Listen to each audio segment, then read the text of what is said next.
Hello beautiful soul! Welcome back to my channel. This is Meisha Amer from Japan, Kabay Libra. This reading is for you, December 2025. Maraming salamat muna sa aking subscriber, new subscriber, cross-watcher, at sa mga bagong pasok dyan. Welcome na welcome kayo sa bahay ni Ate Aimee. Salamat din sa naktaba ng puso ninyong mga comments. At sa mga nagpa-personal reading, marami pong salamat. Kung gusto nyo na energy nyo lang talaga, ang gusto nyo makuha natin, all the details is in description below. General reading tayo kunin mo lang ang sayo at itapon ang hindi naman sayo. Maaring vice versa, energy mo, energy ng person mo, energy ng malapit sa puso mo. Nangyayari, or mangyayari pala. Use your own intuition, lawakan nyo ang inyong isipan, energy reading, ano man ang gender mo, ano man ang edad mo. Wala sa barahang kapalaran, kayo pa rin ang makapagpapabago nito. Marami kayong energy sa mundong ito kaya huwag nyong iano na energy nyo to kasi hindi ko naman binanggit ang pangalan nyo dito. Anak. Sabi sa inyo is you are stepping up into a new experience. Maaring bagong trabaho, bagong lipat, kung ano man sitwasyon yan. Mag-ingat din kayo pagdating sa legs. Maaring nahanding may mga magkakasakit. Ikaw sa mantirat, may mga goat, masakit ang paa, namamanhid, namamaga, mabaksakan, matalisod, mabunggo at baka magkapasa. Kung ano man yung mangyari sa legs mo, mag-ingat kayo May mga misunderstanding din ako na nakikita sa iba by this December. Ingat na lang din. Mas medyo habaan mo pa yung pasensya mo hanggat maaari. No? Kumbaga mas tikom na lang. Pero nasa sayo pa rin yun. Pero mas good yung patient, no? Para hindi lumaki yung apoy o yung hindi pagkakaintindihan. Ganyan. Kung yun yung pananaw niya, okay, fine. Ganyan na lang. Huwag muna lang kontrahin para hindi rin masyadong lumaki. Pero nasa sa'yo yun. Money or property through inheritance, winning or windfall. May mga, syempre, iba sa inyo, pagdating sa kapirahan, magaganap yung maganda, ibig sabihin. May mga prosperity kasi mga gaganap. Lalo na kung meron kayong mga overtime, ganyan, diba? Mas good nyo. O may mga bonuses situation, may mga pag-usapan sa pera, yan, you feeling winning, o may mga panalong sitwasyon. May mga, it's more on blessing kasi ito. So, iba sa inyo, may mga pag-usapan kayo when sa property, mga mana, bahay, lupa, o ano man yan. Yan. Maaaring dito rin yung pagkikita ng family, or thinking something family situation. Ay, iba dito, unsuccessful plan. May mga sitwasyon na hindi magaganap by this December. Maaring may mga you want to fix, maaring may mga matagal ka ng situation na inaayos mo, maaring hindi pa siya magaganap by this December. No? O kaya doon ka sa sitwasyon mo na hanggang ngayon is nakabuhol ka pa doon sa sitwasyon na yun, na ang tagal-tagal mo na is hindi ka pa rin makaalis-alis. Pwedeng ganun. No? Maaring may mga pangako, mga ganyan. So, nakita ko dito kung sa aspeto ng buhay mo. Family matter. Sa family nga. Okay, siguro hindi pagkakaintindihan ng family. Pwede rin kasi kasama sa trabaho, no? Family, yan, is more on family matter. May mga lungkot. Natitiran ko to si Seahorse kasi medyo malungkot si Seahorse. Tapos nakapulupot siya dito sa grass, diba? Tapos ito nakapulupot din siya. Yan, nahandod ka sa sitwasyon mo na you're still looking from the past situation. Pwedeng may mga namimiss kang tao, ganyan, na naging mahalaga sa'yo, o kaya naman may mga sitwasyon na related si family na hindi ka makaalis kasi there is something, di ba? May mga ganong sitwasyon. Pwedeng dahil sa anak mo, alam mo, lalo na kung nasa ibang bansa ka, may walang nag-aalaga, kundi yung kamag-anak mo, yung pamilya mo, and then you need talaga magbigay ng suporta sa mga ganong sitwasyon. Kung ano mga family matters na meron kayo. Pwede rin na may nagloko o karelasyon, di ba? O kasamahan sa trabaho, mga ganyan, matagal na kayo may hidwaan, o matagal na may samahan ng looban, o siya lang, or ikaw, ganyan, vice versa. Ay, baluga. Sorrow over loss. Okay, nahandito kasi si Seahorse, maaring may mga namatay from the past, no? Na maaring maaalala mo at mahandong pa rin yung lungkot. Marami klase ang loss. Loss of hope, loss of someone, loss of pet, loss of confidence, loss of something, basta losing something valuable. Yeah, may mga lungkot. There's a sorrow. over a loss situation na magaganap by this December. Pwedeng mariremanizing mo lang yun. Pwedeng mawawala nga, di ba? Kung ano mang loss yan. Pwede ka manakawan, kung ano man yun. Increase in material wealth or spiritual growth. Okay, when it comes sa iba sa inyo, it's more na mag-enlighten more yung iyong intuition, yung spiritual growth mo. Kaya you need to trust your intuition. Sa iba naman sa inyo is, yun nga, tulad na sabi ko, magkakaroon ng increasing when it comes to wealth. Sa iba naman sa inyo, may mga hindi mabibigyan. Halimbawa, inaasam mo na magkaroon ng bonus, hindi naman pala. Pwedeng ganun, no? Kung ano man yan. Pero bumawi ka na lang sa overtime, if ever. Good advice from a wise person. Maari may magbibigay ng advice sa'yo or ikaw ito, magbibigay ka ng advice with someone. Pwedeng magbibigay ka with someone kasi may lungkot siyang nararamdaman. Pwedeng kasamaan mo sa trabaho mo, sa pamilya mo, ganyan. Or pwedeng siya sa'yo dahil ito yung pinagdadaan mo. Pwedeng ganun. Vice versa. May mga awkward situation happen by this, ano tawag ito? December. Ganyan. Ibig sabihin, halimbawa, naiisip mo pa lang, tapos biglang nasa harapan. Halimbawa, naisip mo yung, maraming kasi awkward situation. Halimbawa, naisip mo isang tao na tawagan, tapos tumawag siya bigla. O kaya, basta in any situation of awkward, marami kasing klase pwedeng awkward. Yan. Ay, may death ka nga. Okay, may magtatapos talaga. There's a harm situation ako nakita. Sa iba sa inyo, meron kayo maaaninagan. Parang, alam mo, mga anino. Tinakot pa talaga ate, no? Okay, may mga magpaparamdam, lalo na kung may mga nawalang buhay, ganyan. Pwede magparamdam sila sa'yo. Pwede siya sa dream, or pwede siya kung paano man siya magparamdam sa'yo. Ganyan. O kaya naman, handi yung sitwasyon na kailangan mo siyang alalahanin by this Christmas or this December kasi baka namimiss ka niya, baka iniisip niya na nakalimutan mo na siya, yung mga ganon. May magtatapos sa buhay mo. There's a endless. Siyempre, pag may magtatapos, may new beginning. Siya may stress ka nga. Iba sa inyo is may mga pressure time. No, mapipressure ka by this December, may mga lack of sleep, baka night shift ka, hindi ka magano makakatulog, may mga maaninagan, o kaya mananakit yung mga ulo by this December. May mga ikaka-stress situation. Bigyan mo lang din ng, pwedeng pagod din, sa nakita ko dito. Magbigay ka lang din ng, ng time sa sarili mo, ganyan. Mag-relax ka, mag-recharge ka, mag-rest ka, ganyan. Mag-rejuvenate ka, no? Mas bigyan mo ng, time din yung sarili mo dito. And then also, yung bawi-bawi lang din, no? Pag may time. Sa iba naman sa inyo, kung titignan ko to, may tao dito na may gusto makapag-ayos sa'yo. Kasi nahatak siya na nakaraan or nahanda yung sitwasyon na gusto niya ng peace sa'yo. Introvert. Iba dito, introvert ata kayo. Handi yung hoping walang separation. Pwede kasing yung sana hindi yung totoong separation. Sabi ka no? Pwede rin yung separation muna na okay, dyan ka muna matulog, dito muna ako. Okay, wag muna tayo mag-usap dito kasi I'm busy. Pwedeng ganun, no?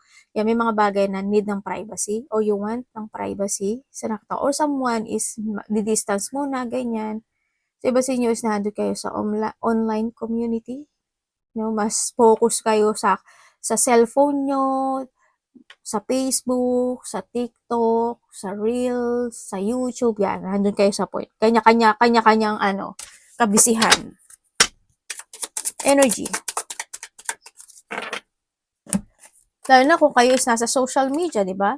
Pari ba sa inyo, you are in a social media at medyo may mga bagay na kailangang ayusin para mas more na magkaroon kayo ng ayusin nyo yung niche nyo, baguhin nyo yung niche nyo if ever na gusto nyo. Mga ganyan. Energy.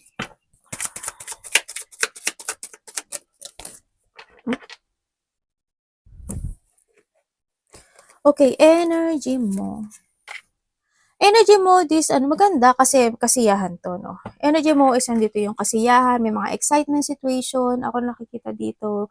Wealth and prosperity, material success, ganyan. And then also, there's a good foundation ako na nakikita sa'yo 'no, with someone, ganyan. Siguraduhin din yung mga union, mga togetherness, may mga bonding situation ka na mararamdaman o may mga bonding situation kayo by this December, kasi nga December. Iba dito is may mga new project, new activities, may mga action, mga ganyan. Handun din yung self-confidence mo pagdating this December, magiging very adventurous yung iba, ganun. And then, ang nakikita ko rin dito, it's more on balancing. Maganda kasi siya.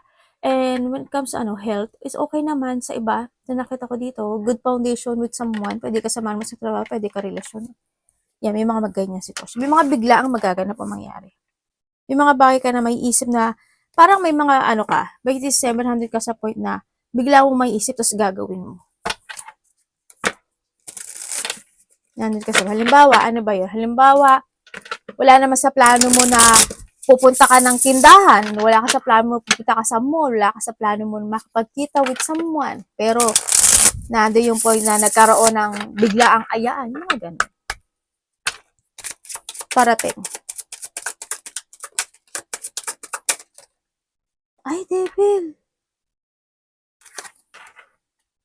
Diyos may marima. Parating po. Alam ko na. Saan na yan? Shoot, tumati. Hindi nga ako nagkamali. Yun nasa isip ko eh. Okay, parating sa'yo. Syempre, hindi mo na maalis yun. By this December, may mga tao talaga na magiging sakim pagdating sa pag-uusapan ng pera. Pwedeng ganun. Maaring may mga toxicity, bulol si ate. In a part of the family, pwedeng kamag-anak mo, ganyan. Pwedeng sa mga kasamaan mo sa trabaho, andyan talaga pagiging toxic, pagiging makasarili, pagiging controller, ganyan. There's a blockage, no? This December, sa nakikita ko sa'yo dito, may tao dito na makikipag-usap sa'yo or magkakaroon ka ng connection or connection mo na talaga siya na magkakaroon kayo ng pag-uusap pagdating sa pera. Sa trabaho mo naman, pwede ito yung nagmamagaling sa trabaho mo or maybe this is your boss or manager or someone. Pwede sa relasyon, ganun din, no? May mga taong sakim, magiging makasaliba this December, merong magkakaroon ng pagtatalo, may taong magsisinungaling, and then also is, there's a toxic situation ako na nakikita sa iyo. May blockage ka by this December. Sa iba naman sa inyo, pagdating sa sarili mo by this December kasi andito ka sa point na matutukso ka sa mga bagay-bagay. Kanya, halimbawa, para sa anak ko, para sa pamilya ko, para sa mahal ko sa buhay, sa relasyon ko, bibilin ko to. Yan. Ando ka sa point na yun. May mga wrong decision na pwedeng maganap. Ganyan. Kung happy ka naman, why not, di ba? Baka yun yung tradisyon mo na ibigay sa kanila yung lahat. Pwedeng ganun. Matutukso ka. May mga tukso na magaganap ang mangyayari sa'yo. Bibigay mo yung hilig ng bawat isa o ng sino man. Dapat iwasan.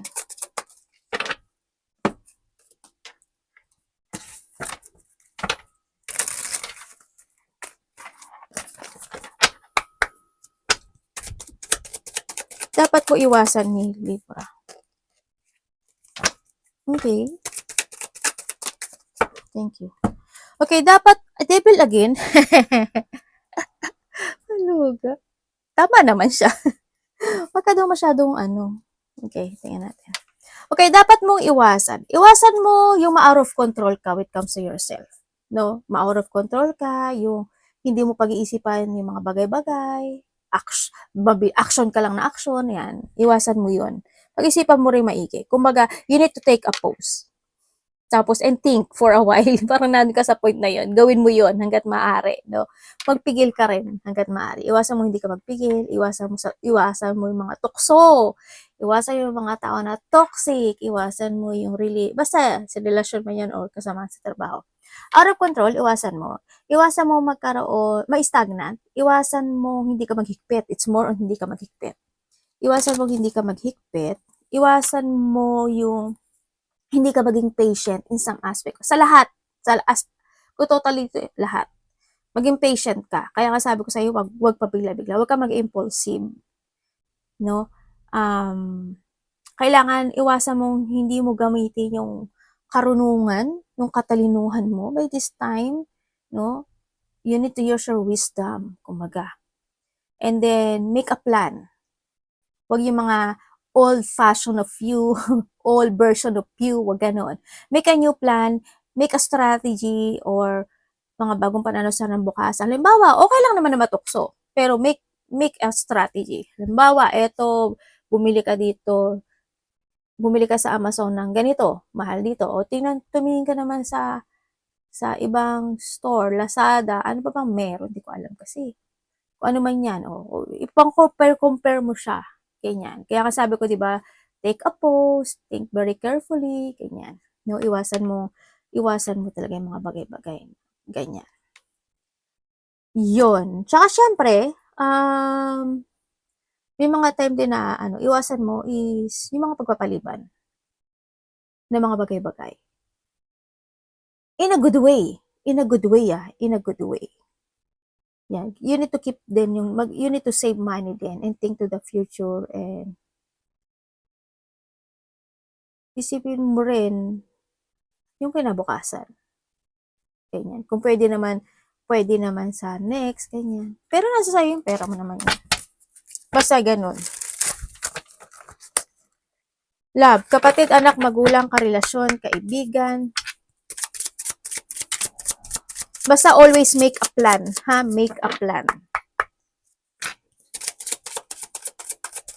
Kapatid, anak, magulang, karelasyon, pamilya, kung sino man itong love na to.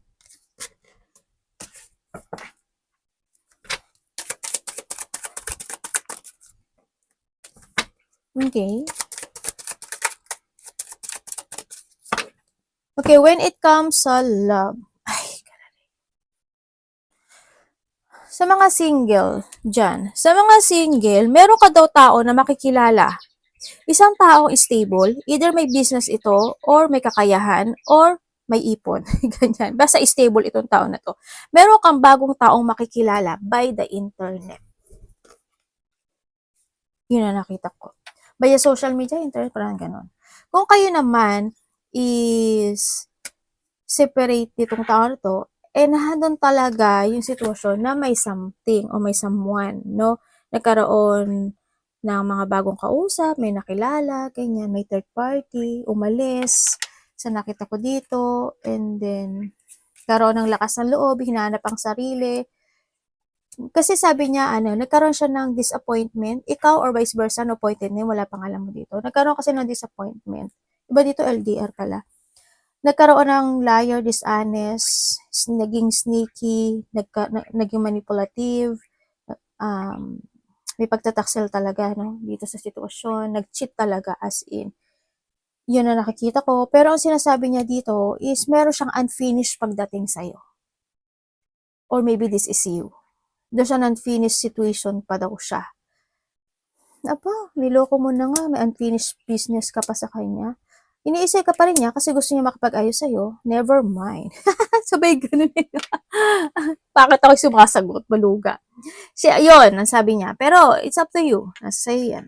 Kung masaya ka, alagaan mo lang yung sarili mo. Pero nasa sa'yo yan. Yun. Kung kayo naman is in relationship, by this December, magkakaroon kayo ng hindi pagkakasunduan. Siguro malaki man o maliit ito, siguro magkakaroon lang kayo ng hindi pagkakasunduan. May mga pag-uusapan kayo na hindi maganda, ganyan. Pwedeng magkakaroon kayo ng magkakaroon ka or siya sa'yo, sa inyong dalawa, mga disappointment, ganyan. May mga sorrow, loneliness, depression, Pwede rin na mga lungkot, away, mga intense, ganyan. Pwedeng maliit o malaki yan, no? Heartache, maaari isa inyo magiging matampuhin, o kaya magtatampo, mga ganong sitwasyon. May mga hindi pagkakaunawaan na pwedeng maganap by this December. Kaya medyo isa sa inyo is kailangan na maging more on patient, no? Ang nakikita ko dito. Habaan nyo pa yung pasensya nyo. Ang talagang love niyo yung isa't isa. Tingnan natin ang iyong money.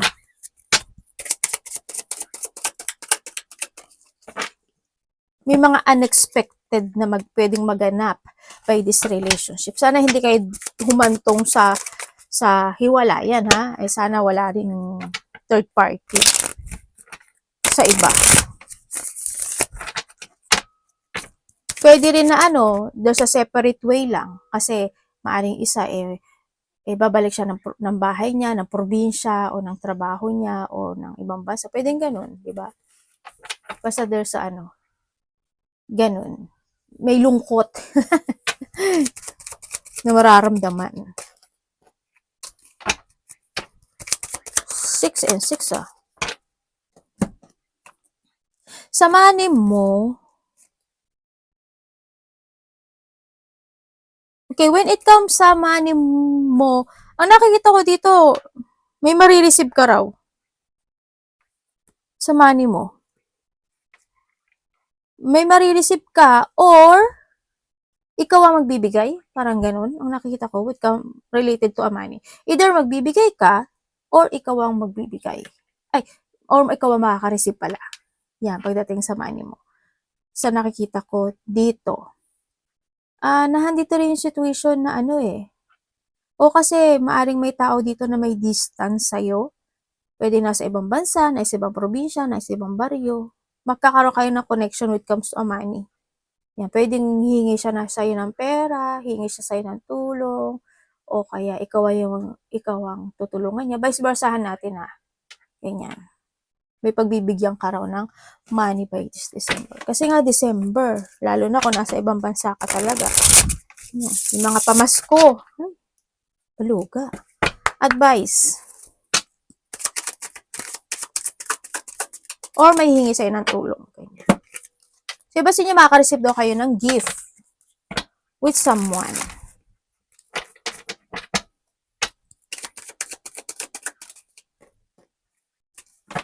Iba dito, travel to Malayo man o malapit, may travel ako nakikita sa'yo. Baka may mga pupuntahan kayo na mga onseng, probinsya, Baguio, kung ano man yan. May mga hot spring, no? Kung ano man yan. Ganun. Magkakaroon pala na may third party nga sa iba. Meron talagang hindi pagkakaunawaan, dito. May taong madi-disappoint ka talaga. Magkakaroon sa iba sa inyo ng conflict, malaki o maliit, hindi pagkakatugma ng energy. Sana walang paghihiwalay. Puot galit, yes, may tao magiging sakit mo makasarili or kawalan na pagkakaisa. At may mga hindi pagkakasutuan. When it comes sa advice, ma-out of balance ka ingat ka. When it comes sa advice, kung may mga mararamdaman ka na isang sitwasyon, yung iba dito may mag-share pala ng problema. Sandali. Hindi.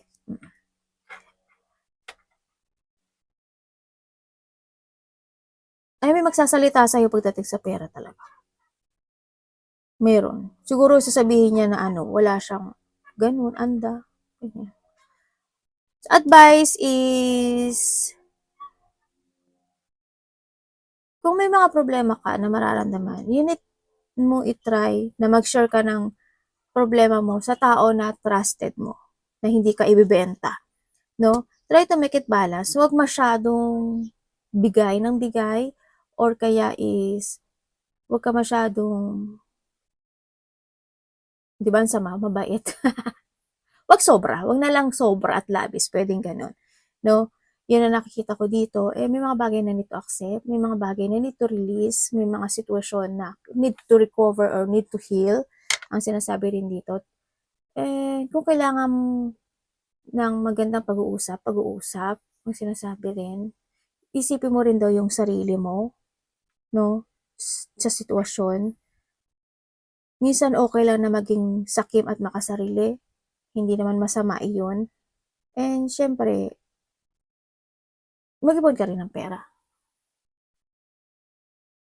Yun. Kumbaga, wag, wag, wag ka magpapaabuso. Kung may mga situation na hindi maganda in the past, ganyan. Basta always balance. Yun ang masasabi ko sa'yo.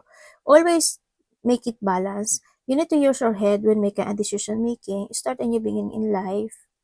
Ang nakita ko. May mga pagkikita pala, no? Union ng family, relationship, pag-uusap. May tao naghihintay. Makaka-receive ka daw ng text message or communication with someone na may problema. Pwede ito is in a distance. Yun. Arigato. Ay, iba dito, ano, may ano daw, may taong may sakit.